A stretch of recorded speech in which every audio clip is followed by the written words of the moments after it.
Hello hi friends, welcome to గుమగుమలాడే వంటలు. ఈరోజు మనం క్యారెట్ పచ్చడి ఎలా పెట్టుకోవాలో చూద్దాం. దానికి కావాల్సినవి క్యారెట్ ముక్కలు ఇలా సన్నగా కట్ చేసుకొని పెట్టుకోవాలండి. ఇలా లేసులాగా కట్ చేసుకొని పెట్టుకోవాలి. చూడండి, ఇలా కట్ చేసుకోవాలండి రౌండ్గా. దీంట్లోకి మనం పచ్చడికి కావాల్సినవి ఎల్లిపాయ పేస్టు, జీలకర్ర, ఆవాలు, మెంతులు వేయించి పొడి చేసుకున్నానండి, ఉప్పు, కారం, నిమ్మరసం, 2 నిమ్మకాయలండి. 2 నిమ్మకాయలు పిండేసి పెట్టుకోవాలి ఇలా రసం. ఇప్పుడు పోపు వేసుకోవడానికి ఆయిల్ పోపు వేసి పెట్టానండి. పోపులోకి జీలకర్ర, ఆవాలు, ఎల్లిపాయలు వేసి ఆయిల్ చల్లారిందండి మొత్తం. ఇప్పుడు మనం క్యారెట్ పచ్చడి ఎలా కలుపుకోవాలో చూద్దాము. ఇప్పుడు ఈ ఆయిల్లోనే కలిపేసుకుందామండి అన్నీ. మనం ఫస్ట్ ఎల్లిపాయ పేస్ట్ ఉంది కదండి, ఎల్లిపాయ పేస్ట్ దీంట్లో వేసేసుకుందాం. దాంట్లో మొత్తం వేసేసుకొని ఒకసారి మొత్తం దాన్ని కలిపేసుకుందామండి ఆయిల్లో కలిసేలాగా. ఆయిల్ చల్లారిపోయిందండి, మొత్తం చల్లారే వరకు ఉంచాలండి ఆయిల్ని. ఇప్పుడు దీంట్లోకి మనం కారపొడి వేసేసుకుందామండి. కారపొడి వేసేసుకుందాం. 2 స్పూన్స్ కారం అండి. ఇది ఇంట్లో కారం అండి నాది. 3 మ్యాంగో మిర్చి పౌడర్ ఉంటుంది కదండి, అదైతే ఇంకా బాగుంటుందండి పచ్చళ్ళలోకి.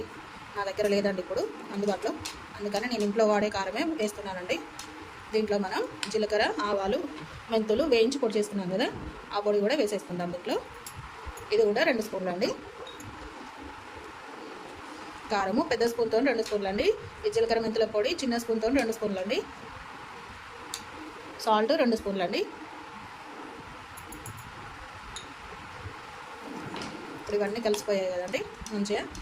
ఇప్పుడు దీంట్లోనే మనం తీసుకున్న 2 నిమ్మకాయల రసం ఉంది కదండి, ఈ రసాన్ని కూడా దీంట్లో వేసేసుకుందాం. చూడండి, ఇలా కలిసిపోయాక చూడండి అంతా ఇలా కలిసిపోయిందో. ఇప్పుడు దీంట్లో మనం తీసుకున్న క్యారెట్ ముక్కలు ఉన్నాయి కదండి, చిన్నవి కట్ చేసుకొని పెట్టుకున్నాం కదా, ఈ ముక్కలన్నీ దీంట్లో వేసేసుకుందాం. దీంట్లో వేసేసుకొని మంచిగా కలిపేసుకోవాలండి వీటన్నిటిని. తడి ఉండకూడదండి, నీళ్ళ తడి ఉంటే పచ్చడి ఖరాబ్ అయిపోతుంది. ఈ పచ్చడి ఒక 1 మంత్ వరకైనా ఉండిపోతుందండి మంచిగా. ఇప్పుడు ఇదంతా కలిపేసుకొని ఒక డబ్బాలో స్టోర్ చేసుకుందామండి. చూడండి, క్యారెట్ పచ్చడి ఇలా డబ్బాలో వేసేసుకొని పెట్టేసుకోవాలండి. ఒక 2 డేస్ తర్వాత తినండి. ఆ కారం, మసాలా, ఉప్పు అంతా ఆ పీస్లకు పట్టేసి చాలా బాగుంటుందండి. సాల్ట్ తక్కువ ఉంటే ఒక 1 డే తర్వాత చూసి మళ్ళీ వేసేసుకోండి. ఇది 1 మంత్ వరకు ఉంటుందండి పచ్చడి, చాలా బాగుంటుందండి. కానీ కారపొడి మాత్రం 3 మ్యాంగోది అయితే ఇంకా చాలా బాగుంటుందండి పచ్చడి. చూడండి.